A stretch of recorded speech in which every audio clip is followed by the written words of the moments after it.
Tonight is a very special and very important show, and I just want to say that you get yourself comfortable because it's going to be a very quick hour, a lot of information. I have a wonderful guest joining me tonight. I have a vision, and I'd like to share it with you. I have a vision of peace, not only on this planet, but in space.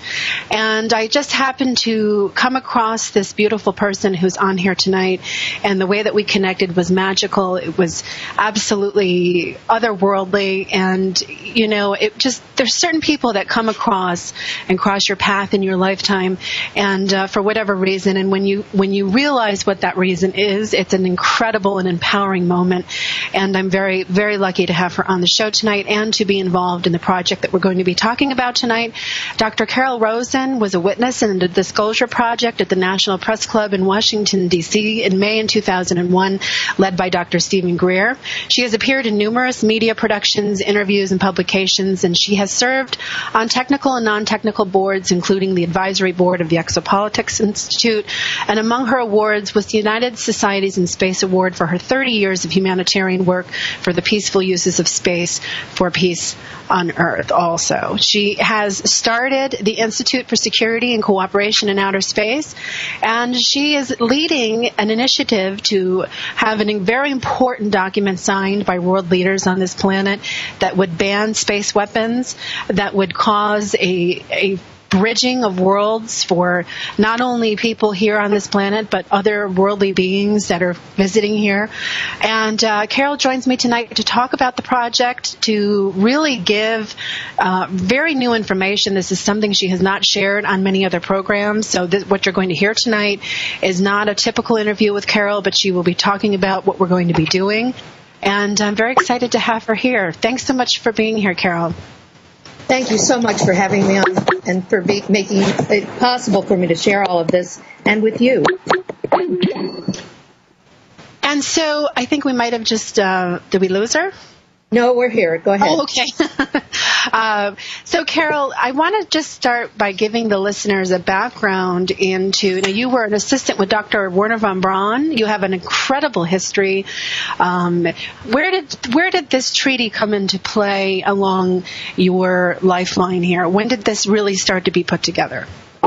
I met Dr. Wernher Von Braun in 1974. I was actually invited to the aerospace industry Fairchild to meet him because they were looking for a woman to be pushed up the corporate ranks of industry. And I was teaching sixth grade, a child psychologist type, and I was pretending that my classroom was in outer space because these kids lived in a very low socioeconomic area, and they wanted to figure out a way to learn, but they didn't want to be on the Earth. So actually the students kind of created this way of setting up our classroom as though it was a space habitat. And an article hit the press. It was really a fluke, and it said that students were studying on Spaceship Earth. And it was actually a satellite that was being launched, but it was misinterpreted by a lot of teachers. Most of us didn't know what a satellite was in those days. And so I was invited up to Fairchild to explain what I was doing because teachers were communicating with Fairchild saying, can I launch my classroom? Pardon me, can I communicate with the kids with pen pals if they're in outer space? It was really funny, actually. So I went to Fairchild and I met some of the managers. They were interviewing me, but actually I was interviewing them to find out what was going on really in space, since my students were pretending to be living and working there.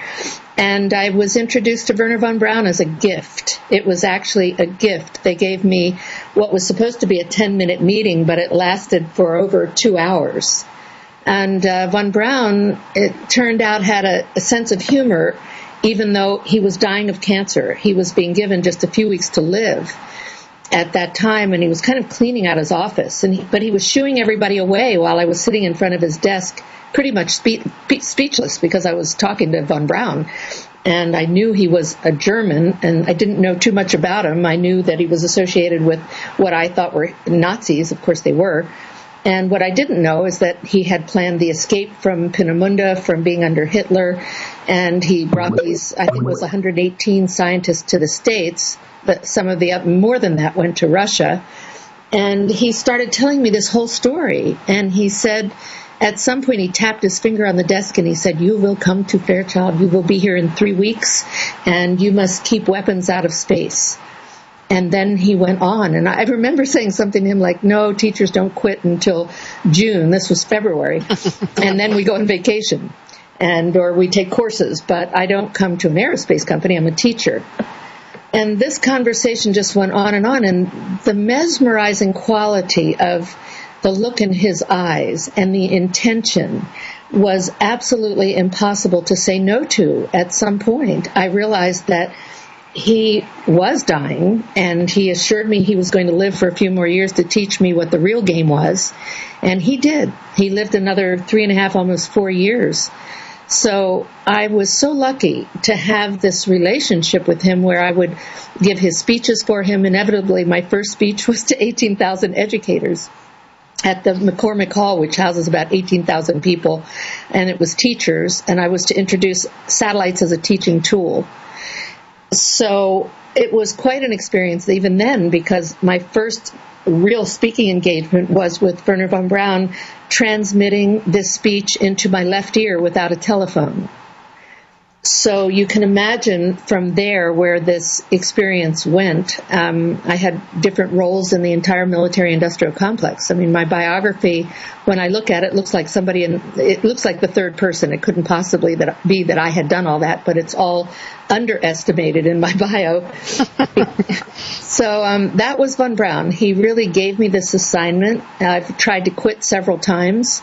And this last one that we're working on now that I'm so happy to announce on your show that you and I are going to be working on together is to get a treaty signed called the Outer Space Security and Development Treaty of 2011. It's the most astonishing document, the most beautiful, intelligent, truthful, spiritually based, feasible, technologically, economically, politically, psychological, socially feasible treaty I have ever seen, and I've read quite a few. So that's really where I'm going with that Von Braun assignment, to keep weapons out of space and also to acknowledge the reality, the existence of what I call off-planet cultures. Some people call them ETs or aliens, but in the treaty, they're referred to as cosmic cultures.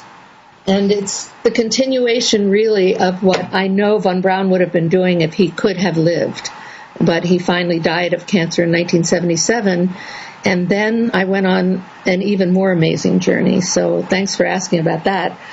I know Von Braun is controversial in a lot of circles because he was a Nazi. I've even been accused of being one, or a Nazi lover, because I worked with him.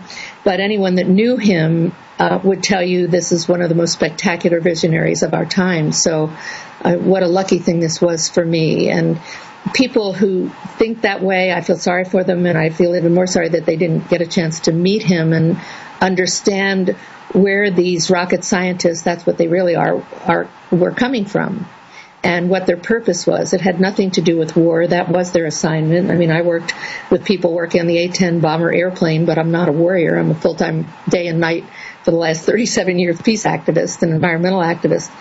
So, a lot of us got caught up in these jobs, and in his case, they would not have survived. They would have probably been killed, or their families might have been, if they didn't do their assignments over in Germany at that time.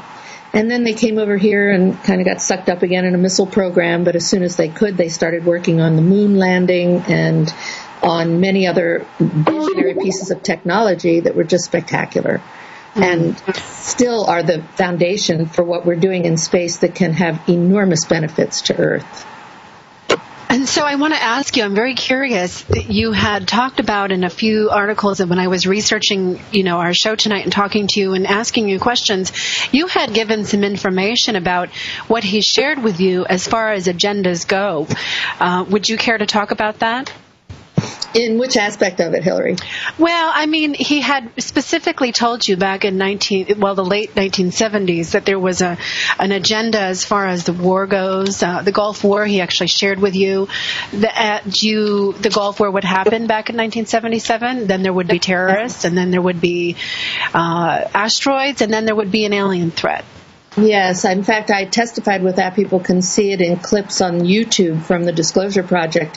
Thanks for identifying this, because he's shared so much with me. And this was one of what you're bringing up is one of the most profound pieces of information I think I ever had to digest, and that is that these war games are planned so far in advance. And it's hard, I know, for people to believe that think that we're actually going into these different countries for some reason other than for security reasons, especially. I think people more and more are waking up to the fact that it isn't to defend us or our country or because somebody's jealous of all the good things we have, all the propaganda that we're told. Actually, these games continue to keep the whole military, industrial, lab, university, NASA, and other international space agencies, now the international organizations like NASA, like NATO, this whole complex of government intelligence community going. And so, because it's based on wars and drugs, this is something that, sorry, someone's calling me and I can't stop it on this Skype. This basis for war is fraudulent. It's a lie. And we keep finding out more and more about this lie. We live under a canopy of lies and behind a veil of secrecy. And I think more and more people, especially probably your listeners, are becoming more and more intelligent that the fact is we just keep this war game going. And there are a number of reasons for it that Von Braun shared with me. And, of course, the formula I mentioned was when I was starting out in this in 1974, the Russians were the enemy. And then I could see what he said has come true now, that we would identify third world country threats, nations of concern. Eventually we would look at asteroids. We'd have to protect our assets in space. There are a whole list of reasons like that are given to us for why we are inevitably going to need space-based weapons. That's what they're aiming at. And what are the space-based weapons for? To dominate and control the Earth from space and space from space. And that's not me or Von Braun making it up. That's actually in the Defense Guidance Plan, to control the Earth from space and space from space.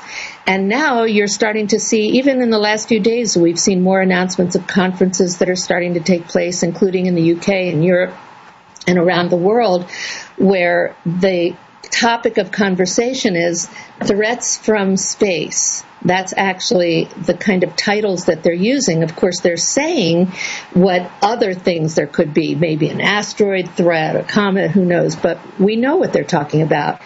And Von Braun knew, and he talked to me between the lines, what they really don't want us to find out is who we really are in the universes, plural.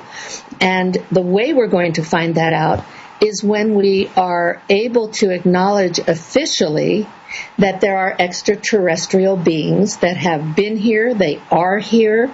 There are credible witnesses who have testified to this. Military men have gone public at the National Press Club even more recently in 2010, September. And as you may have heard Robert Salas, one of the military men, say, they've proven that they're not hostile. They've shown they can shut down our missiles. Their technology makes our weapons basically obsolete. So this whole game is really, really ridiculous of war. And it's sad because people are so suffering. But it's to dominate and control the world in space so that we don't find out who we are. In some cases, it's because, and these are people I worked with, very high-level people, who are Armageddonites. They actually think that they will be saved, and it's okay. In fact, they're expecting, in fact, they may even be, the handful of them, causing it in their minds, Armageddon to happen, so that they can be saved. It's almost it's a religious fanaticism in some of them. It's greed and money in another sector. It's about jobs and sending their kids to college or feeding their children and their wives or themselves. It's about selling books and tapes if people have bought into the footnotes that keep getting passed along that the aliens are evil, which they're not. They're not dangerous. They're not coming to steal our ovaries and resources.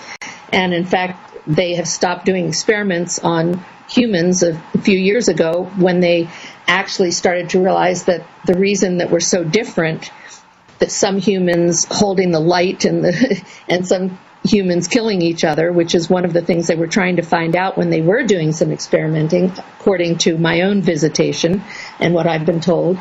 The fact is none of them are hostile. And this war machine is a farce. your listeners, I know some of them are old enough to have seen the United States, which I unfortunately consider to be the most aggressive nation in this war machine, going from one country to the next country to the next with many different changes of reasons for who the enemy is and why we had to go into that country. So as you start, I just turned 67 the other day in March, and I realized how many wars I have experienced. I remember Timothy Leary wrote a book called The Intelligence Agents, and he was identifying the genetic mutants, he called them, who were all talking about this space issue. And in the book, there were 2 pages that mapped out the world. And on that world map were 37 wars going on at the same time. I mean, that was way back in the early 80s. So here we are in this generation of us who are listening to your show. How many wars have you seen the United States go into? And in this one now in Libya, they're saying, oh, well, we're not doing it. We're just going along with what the other countries want to do. You know, they've even found a new little slant to put on this one. But it's just, you will keep hearing gobs of these lies, and it's sickening, really. And what I learned along the way, having helped to start a movement, which I hear had about 50 million people in it, that protested the weaponization of space to stop Star Wars. I started the Leaky Umbrella campaign with people marching around the world with umbrellas with holes in them by presenting General Daniel Graham, who introduced the space weapons program to Reagan, with a leaky umbrella that the World War II veterans had given me outside of the studio of CNN. I remember saying to them, I can't present this to General Graham. They said, yes, but it shows how the missiles will slip through, and if they do, we're all going to die in this so-called shield. And I remember saying to them, look, I'm a curly-haired woman in a short skirt. I mean, it's hard enough to debate a general here. And I did whip out the umbrella and open it, and he put it over his shoulder when he finally said to me what he had said in other debates. Well, Carol, the difference between us is you think nuclear bombs are bad. If you can hide behind a lilac bush, you can be safe.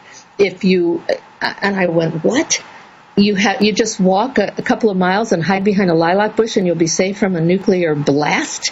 Well, my eyeballs rolled, and I remember pulling this umbrella out from under the seat. So I actually have worked on a lot of these movements, and what I learned from that I'm getting at is it's great to uncover the cover-ups. It's great to find out what these secrets are and what the formulas and the plans are and what the lies are. And there are just so many of them. And that isn't changing anything. It is waking up people. That's all great. The protest movements, great, nice, makes us feel good. I want to participate in them. I've actually been cut out of some of the peace ones because of some of the peace activists that think I'm a Nazi or a KGB agent or an FBI or a CIA agent. All these rumors around about me. It's pretty funny, too. But the protest movements are very valuable. It gets us together. It's an energy.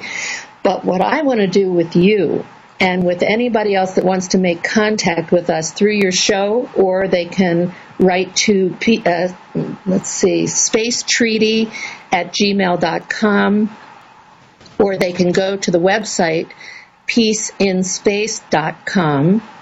I'll repeat those again later.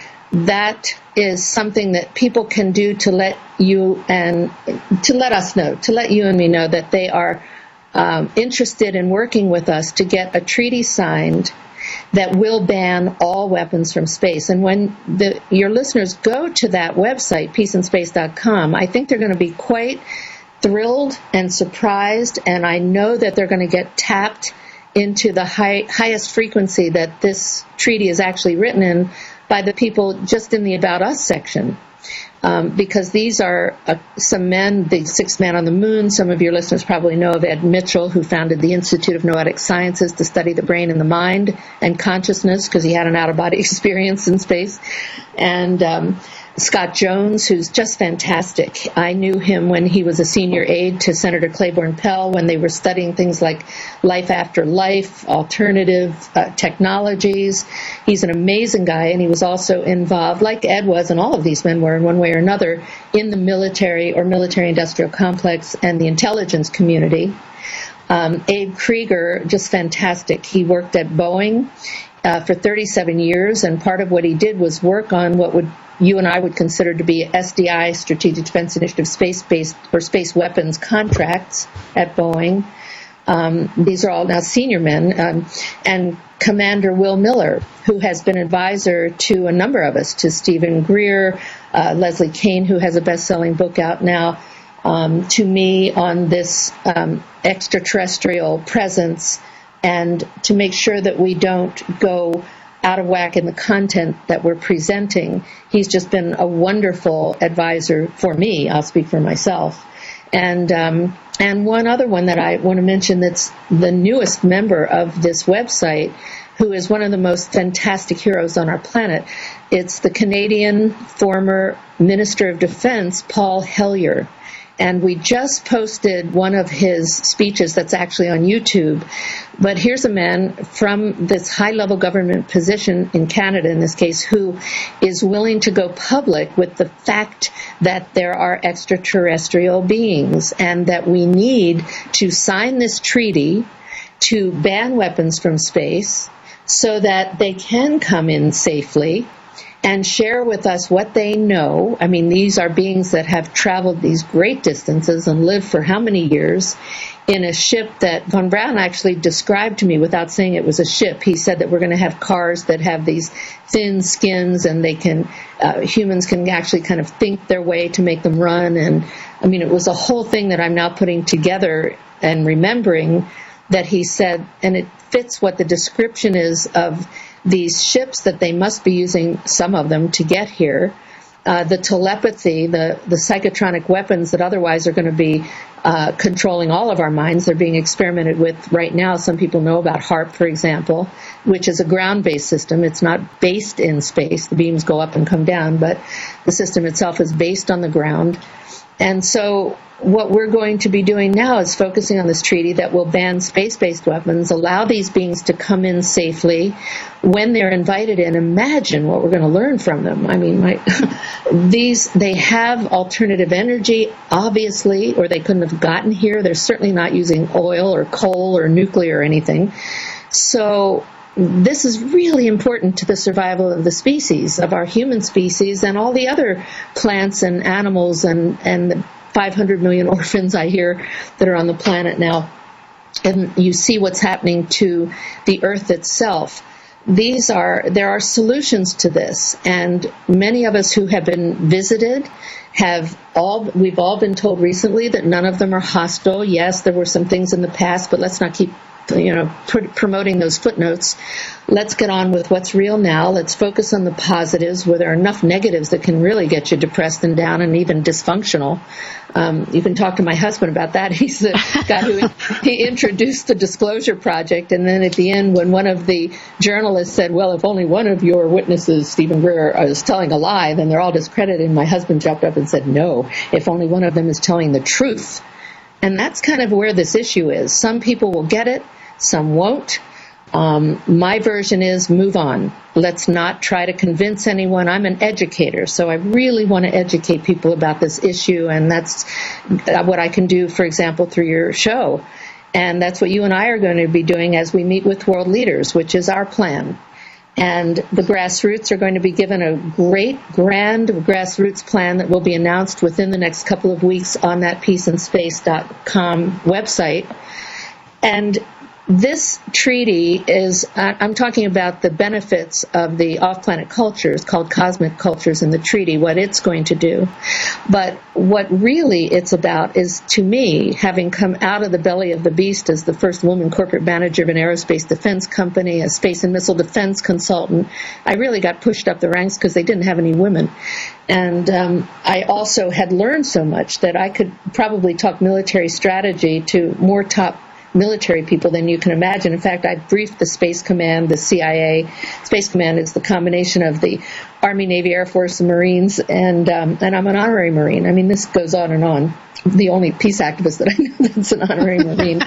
Anyway, this is a plan of action for the grassroots. It's listed up on the website right now in a very light form that, yes, you can please go and send this treaty, if you have the gumption to do it, to the world leaders with a letter saying, go sign it. At this point, we're not asking practically. We really have to be intensely focused with all of our intention and determination and commitment to getting this treaty signed into law. But the plan of action that we're going to be working on, that's you and I included, will be two-pronged. One for the grassroots to do.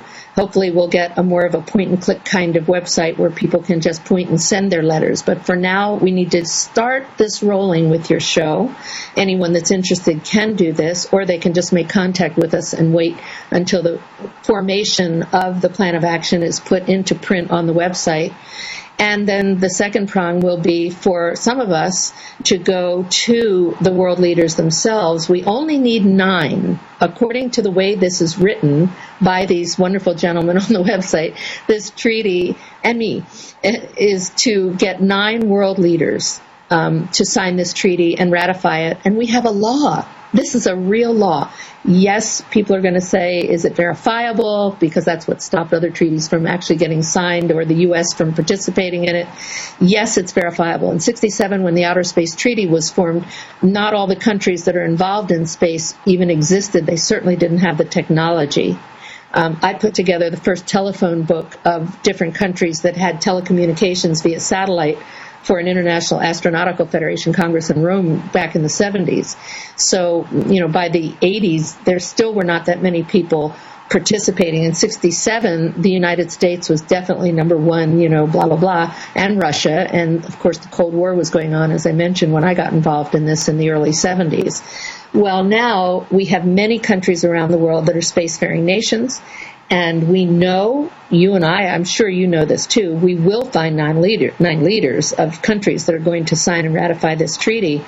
So I hope your listeners are really excited about this as I am. I mean, nothing has gotten me excited in the last few years. I've actually been kind of a recluse, I've been a recluse for the last 2.5 years.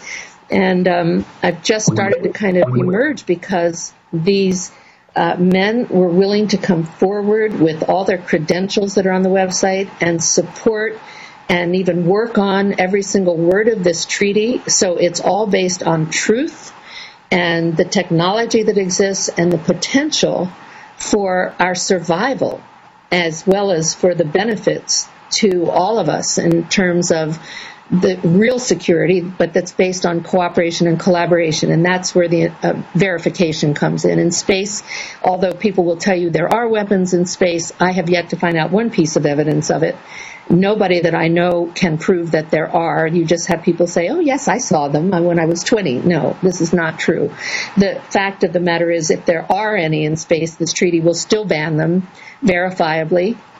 And the enforcement that we're going to use is what you can imagine based on cooperation and collaboration, not on confrontation and more weapons. I still can hardly believe that so many people are so dumbed down in the human species, or as Ed Mitchell says, that are such a stupid species, this part of it, who believe that you need more weapons to make us more secure and we need to kill more people to make them safe. I mean, what? So... and people put on their little uniforms and they go marching off, and I guess they think they're going to be heroes whether they're dead or alive. I'm sorry, if it were my kid and it was a boy, he'd be wearing pink underwear, and if it was a girl, I just cannot believe that and I love pink underwear. It's just something that, we have to find ways of stopping our children from going into these wars, and if they're going to play that old game, let's play it and not go. And that's what needs to happen. And in some of the countries, you see people protesting all over the world. They want what they think is democracy. I don't consider what we have democracy, actually, because someone else is making the decisions for me. I'm sure not making them, or the world wouldn't be run this way. I mean, I actually thought last night, I'll just sit down and run for president, and I'll put Hillary in charge of media. And, we know enough people that we could get a great committee together. I don't really want to do this, but somebody needs to do it that actually isn't lying when they get up and present their platform. So we really need to come through with this treaty because it's going to open up the truth. It's not confrontational in any way. It's not hokey. It's not a paranormal kind of thing that people can interpret us as being flakes. Can't happen. We have great people backing it. We have mature people coming in to work on it. I've gotten over 4,000 Facebook friends within the last couple of months. I mean, I don't even know how this happened. I didn't even put my name on Facebook. Someone else did it, and then I got this under my own control. So now I'm trying to answer each and every person, but I think you can only have 5,000, so I'll have to open up a new website. A young lady that's 21 from Indiana University named Aubrey Jean set up Cosmic Treaty and Banned Space-Based Weapons, 2 other Facebook pages that she's answering, and one of them has 700 people on it already, and the other one has, I think she said, close to 80. So, and that's without any publicity at all. So, and the treaty is posted on that. It's not in a very good format because it's Facebook, but again, on peaceandspace.com, people can actually download the treaty and really study it. Teachers can use it in the schools to teach with. I know of an elementary school teacher who wrote to me that said she's been using it to teach in the 6th grade, and the kids are so excited about it. They want to travel, and they want peace on the planet, and they get that they're extraterrestrial beings, and they don't want weapons over their head. Even some of them who have been watching and are so brainwashed by the TV and movies that are coming out of the evil aliens, they get that it's not true. The kids are not so dumbed down yet in the younger ages, unless they have parents that perhaps are supporting that idea, or they've been watching too much TV. Well, Carol, I want to ask you about that, because honestly, it seems like we're being, really fed these kind of images, and it's something that's consistent across the board. Hollywood is coming out with a lot of productions this year, actually. I think it's 5 or 6 actual productions that are all based on us versus them themes. And, you can ask any kid under the age of 12 what kind of video, what is an alien in a video game, and it's the enemy. They're trying to kill it. They're trying to shoot it down. So there is a really strong grassroots effort to really make these entities, these beings, an object of, killing them. And so, what is your thought on, are we looking at a timeline here? Are we looking at a kind of a coordination with some of the prophecies that are going on, some of the Armageddon prophecies that are going on? Are we looking at kind of a calculated timeline with this? There is such a sense of urgency in my being that I got chills while you were saying that, because what I know is that the largest research and development program in recorded history is now aimed at weaponizing space, and they are accelerating that program beyond belief. Years ago, I testified before the Senate Armed Services Committee, and I presented a document that was handed to me by a guy in a raincoat with sunglasses, if you can believe it, that said it came out of the Heritage Foundation. It had HF on it, and what it was a kind of plan for educating the public. And in it said, quote, "We will steal the language of the arms control community, quote, regardless of the merits or non-merits of the system." And part of that plan was to educate the media, to put out productions of movies, television, radio, that would be enough to continue building the momentum towards continuing this weapons game, this war game. And now it was going into space, and that's what I was testifying about. So it doesn't surprise me at all. And Von Braun also mentioned to me back when he was telling me about 2 movies that he consulted to about going to Mars and going to Venus, and they were even using the Mars rover that he designed as science fiction, but that became fact. And Isaac Asimov and Buckminster Fuller were my 2 board members when I originated this institute back in the early 80s. And both of them told me how science fiction can become fact. And Von Braun used to say that the technology is just an extension of the mind. Well, if that's what we're teaching our young people, and the young kids are actually being taken into rooms with rows of computers to supposedly teach them how to use computers, but what are the games? Just what you described. Shoot 'em up, kill 'em down, space alien kind of games, monsters coming in, and you see the movies with these horrible, ugly craft and holographic images coming in now. So, yeah, I'm really concerned about it. I think the fellows and ladies who are producing this stuff need psychological counseling, because they're producing a fear factor and an ugly image that is going to get created as we all go down and the human species gets obliterated in that vision of the consequences of actually building such a system. So it's disconcerting to me. There are parts of what you're saying that actually paralyzed me in a way, because I think it's just hopeless. We can't do anything. until I started reading this treaty, which I really hope everyone will do. We don't have time to go over it line by line, but it will present another vision. And that's why I suggested, as just to see if it would work, to this one teacher to try it out on her elementary school teachers. And it's working. I've now done it with several people. So let's start having our children draw positive visions, and it must be very difficult for them because that's not what they're being fed. And I think it's time to involve the young people and have them present to us what they know, dig it out of them, because they're losing the touch with their heart and spirit.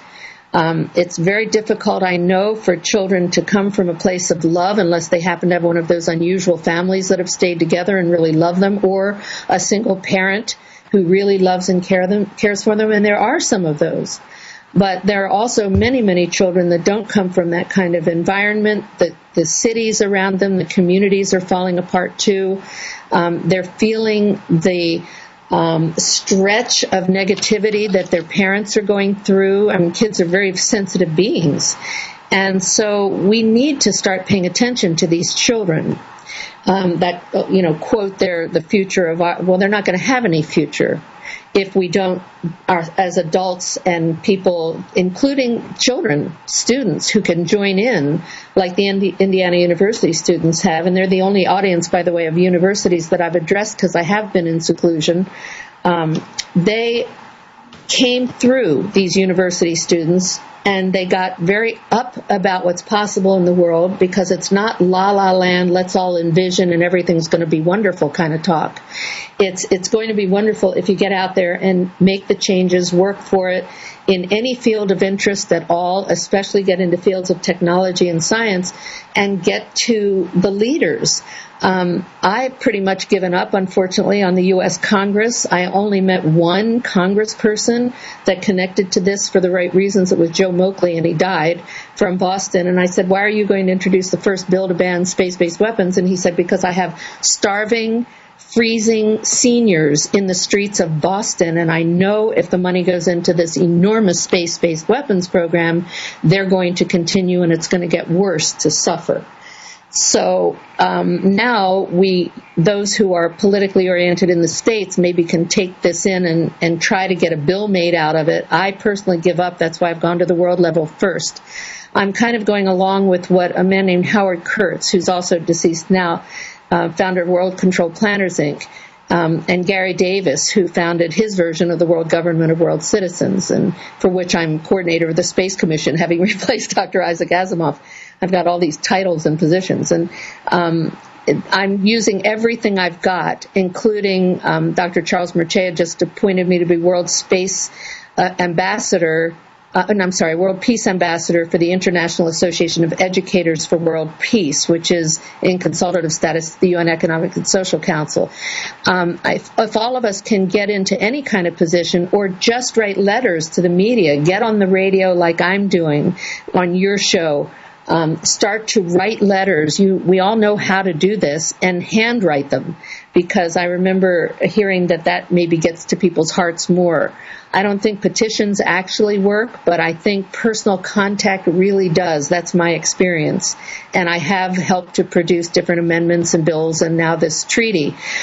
And I believe that what Howard Kurtz and all of these other men I mentioned have told me is true, that we need to get, especially with the way the United States is headed. And it's very frustrating to those of us who have tried so hard to work for the good in the States. I think what we need to do is work at the world level, get the world leaders to sign this treaty. The first 9 makes it law. As I said, it's verifiable and enforceable by the nature of the cooperation and collaboration that we all are doing in space, sharing what we know and what we can do to pave. The militaries have a role to play to pave the way into space and to help us get there safely and help the ETs come in safely. The corporations will be able to create more jobs and profits than during any hot or cold war time. This expands the industry. It doesn't cut it down like swords to plowshares was sounding to the guys in the corporations. This is war to space, but without space-based weapons, and they are headed into space. We're only removing the mandate to weaponize it, and we can do that. This is doable. And the laboratories, universities are going to get educational programs and funding for their research and development out of expanding our mind, our consciousness, into creating technologies and information services that can be applied to solving the urgent and potential problems on this planet, man-made or natural, of which we're going into deeply right now. It's very scary. This nuclear one in Japan is just a bit of a hint to what's going to happen. I mean, millions of people, 1 million people they already know died from Chernobyl. I was downwind of 3 Mile Island. And, it's going to induce cancers. We already know little things like what's happening to the water. And we should know that just a millionth of a gram of plutonium or less can induce cancer and will induce cancer. And each of the reactors blowing up now is 250 kilos or 500 pounds of plutonium in it. I mean, we're in deep trouble, and we need to shut down these plants and go for the alternative energy. Every house should be using solar, wind, and all the other alternatives that are coming out with 0 point that we will also free up minds and budgets for when the ETs come in and show us what we're capable of doing. They've evolved. And they've told me there's no guarantee because of the human ego, but if we can evolve it, and this treaty is tapping people into this higher frequency, as I mentioned, we can stop these devastating incidents from happening. And we can do it by creating another whole reality that we want. But if they put these space-based weapons up there, basically we're screwed. We're not going to be able to stop it. The momentum and the inertia will become impossible to stop like it did on Earth. And this is a place where we can put a lid on it, but allow the aerospace industries and the entire war game that's so interconnected with every aspect of work and life on this planet, other than with the organizations and the people who are working to put Band-Aids on these various issues that so need them. We can transform that by just getting a ban on the based part of it that's in space, the space-based weapons. This doesn't stop weapons on Earth from developing. It does stop space-based weapons, puts a lid on it, and that will call for, these guys are not stupid, they're real smart in the complex. They're going to look for what they can produce to keep their industries, labs, universities, the militaries, everybody going. And we can do it without weapons in space to start. And that's what this treaty is all about. And by the way, the treaty, one more thing, acknowledges, not only bans space-based weapons, which is the bottom line of it, but it acknowledges, it allows the cosmic cultures and the indigenous nations to be parties to the treaty. In other words, to witness it. And the first half of the treaty talks about that. And then, of course, the nation state, the UN member nations, are the signatories to any treaty. And the leaders of the world know what to do. We just have to ask them to sign this treaty, make it ratified by their Congress or Parliament, whatever they have in that country, whether it's a president or prime minister, they know how to do it. And they send it, the process is they send it to the UN Secretary General's office, who is the treaty depositary. Again, the world leaders know how to do this. There are over 40,000 treaties in that office. But this one is the most unique one ever written because it acknowledges the cosmic cultures, and that's where the solutions are. Again, not many people are going to be able to grasp this because it's a new concept and it's so tongue-in-cheek on mainstream news, but in fact, it's a reality. So for those of us who get it and can understand that, guess what, we're still here, so they haven't come to take us away off the planet or control us. There's no agenda to do that. And it's proven by the fact that we're still here. Carol, what do you say? Carol, what do you say to the people who still haven't gotten past the prove to me it's real, that they're really here? What do you say to those people who haven't quite grasped even that concept? Well, the first thing I do is send them to the Disclosure Project to look at these very credible witnesses. And to the other ones, Leslie Kean did a National Press Club press conference with international experts, and the military guys did, with Robert Salas, did a press conference in September, I think it was September 10th, 2010, that actually proved that we're still here, that the craft have come in, They have not done anything to threaten or harm us. That is the proof right there. If people are going for the kind of scientific proof, like they did in the old paradigm, which has caused us all the problems that we're now seeing on the planet, this technological proof that anybody can prove most anything, depending on who you hire to say what, the fact is, it's obvious that they are not hostile. We're here. There's no evidence of hostility. There are a lot of stories. Maybe some of them are true. Maybe they're not from the past. But in the last couple of years, it's become very obvious that none of them are hostile. Some of us who have credentials that have gone public with that statement, who know, people will either believe us or they won't. My other version is, other than educating people with live witnesses who are alive today, and I know that there are others who are going to say, oh, yes, but I've been plugged up. I've had bad experiences. Well, okay, good. I'm moving on myself to, I want to hear from the people who get it, who really intuitively know it, spiritually know it, intellectually know it, whatever it takes for them to know, who are working on various issues or care about their future, because they know that we have to come up with solutions, and for people who can understand that there's a whole lot to learn. The problem is that you're addressing, I think, is, at least one part of it, is that we're taught to hate and fear. We don't trust people that look different, that have a different religion.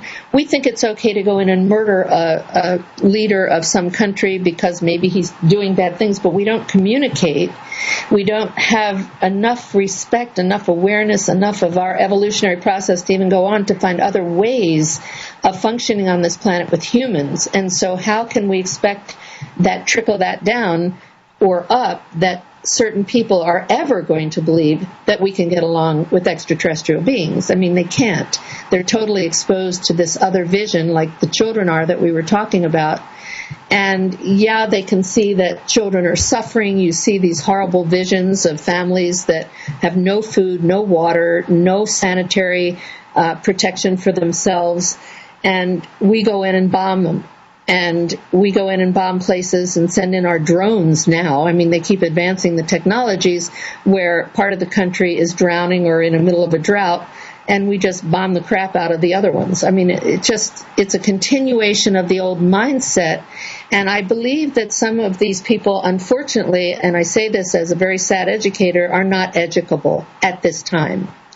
My husband, who's an actor, says that even if we had a landing, that people would say, oh, that's just Spielberg. I mean, there are people that actually believe we didn't go to the moon because of that mistake on a video that these guys showed what they thought was better footage, but it showed shadows on the moon. So now people are convinced we didn't go to the moon. And others just don't believe it anyway. So there are going to be skeptics and non-believers, and I actually understand it. I mean, I have a lot of compassion. I didn't get into the aerospace defense industry because I was a real peace activist. I thought I was doing something good for the country working on these missile systems, and, that's what you're taught.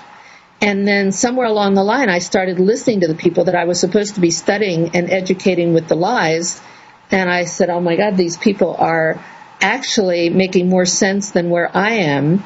Wernher Von Braun, who had lived with and created weapons and wars and suffering, was dedicating the last years of his life to trying to educate people. And he was a religious guy with the Bible and all that. I'm not. He was. And he would do anything that he could to try to present this positive vision of what could be in space. And that's what I inherited. So I think that his influence on me, I hope, will spread my influence on others as an educator, and yours too, because you do such positive healing work. That's what we should all be about now. And I think that that's going to attract the first group of people, maybe in different levels of understanding and belief systems, until they catch up to the fact that we can truly live in peace and harmony on this planet. And we can live in peace and harmony, as you said at the very beginning of the show. Basically, you were saying this, with the beings in space. And they're from many different universes and galaxies, and we have an opportunity to even have that happen in our lifetime. And it's not down the road in some other lifetime. It's going to happen within the next year or two. I'd say within the next few months we should be able to get this treaty signed with people like you coming in and saying, okay, let's go get this done. And with other people who are working on the other vitally important issues. This isn't to take away from them, because we have a lot of Band-Aids to put on and a lot of environmental problems, a lot of health problems. And it goes on every level of every being, just like the belief systems that are so screwed up in people. So my bottom line to that is I'm looking to see who is attracted, who is tapped by this treaty and writes to spacetreaty@gmail.com or contacts you or goes through the website peaceandspace.com, because those are the first people, and that's who I'm really more interested in than hearing the negative news or the skeptics or the, you're full of crap scenarios or you're an agent or a Nazi. I mean, I just don't care if they call me names anymore. I don't want to be hurt and hospitalized like I was for doing this work. I don't want to be robbed anymore like I was for doing this work. I've said to anybody that wants to do that, just bring it on, because everybody knows now what we're about. We're about peace and love. Dare I say the word love? Because that's really what this is about. And I love the children. I love animals. I love the beautiful environments that we can all be living in. And there are too many people suffering on this planet, and the suffering is being caused mostly by humans, not by ETs. None is being caused by ETs. So that's another point to bring out to people. And what we have to do now is find a place that we can all agree on. I have not gotten one single negative remark in over 4,000 Facebook friends about this treaty. I have gotten nothing. I mean, it shocks me, Hillary. Nothing but positive statements and emails. Thousands and thousands of emails. I have 4 email addresses and I can't keep track of them. And that's why I think with your listeners, if they would contact you and me through you or at spacetreaty@gmail.com, we can start to collect the people who do get it. And I think that's who we have to work with right now. I used to be much more all-inclusive, and I've gotten to be a bit more discerning now, because I realize what you were mentioning so intelligently, that there is a sense of urgency now. We really have to get this done fast, or we're in deep problems that we won't be able to get out of unless there's some spectacular thing that happens that I don't know about. But I've been told that the ETs are going to leave if we set off a nuclear bomb or if we base weapons in space to shoot them down. And I believe that because I've heard it from several other people who have had the same kind of contact I have. I've now gone public with that, so I'm sure I'll be discredited by certain people for even announcing that I am in contact. I've had a meeting for an hour and a half with another man in the room with some extraterrestrial beings that walk through a wall. That's just the truth. And I'm not a crazy, well, I might be crazy by the time I'm finished doing this, but I'm not a crazy person. I have my credentials, and so did the other people who have gone public about these incidents. And what we have to do now is sort and discern and see who's attracted and who will come to us and say, what can I do? And we have enough assignments for every one of the thousands of people who will make contact with us, and I know they will, because it's already started. And that's why we were waiting to see what people's comments were, and we are working on a plan of action. And Hillary, I want to do this with you too, of course. And thankfully, you've committed, right? Yes, I have. I'm here. I'm in it. There's no turning back now. I just want to say we only have about a minute left in the show. I want to direct people to peaceandspace.com. You can read the treaty. You can download a PDF or Word format. You can read the words. You can share it. There will be a grassroots movement on the website where people can just click and point and send it to different leaders and different governments. We are setting that up. It will also be on my website. I will be initiating a Facebook launch on my own platform, and there are others. So Carol and I are working very hard at putting this together, and we do need help. We need help with the funding. We need help with a lot of other aspects of it, and you can contact Carol directly on peaceandspace.com through Facebook, and also myself through hillaryraimo.com and on my Facebook platform as well. We are out of time. Carol, thank you so much for sharing your stories. We could probably do a couple hours worth of of a show. And I look forward to the journey, and to everybody listening, thank you for being here. And until next time, namaste.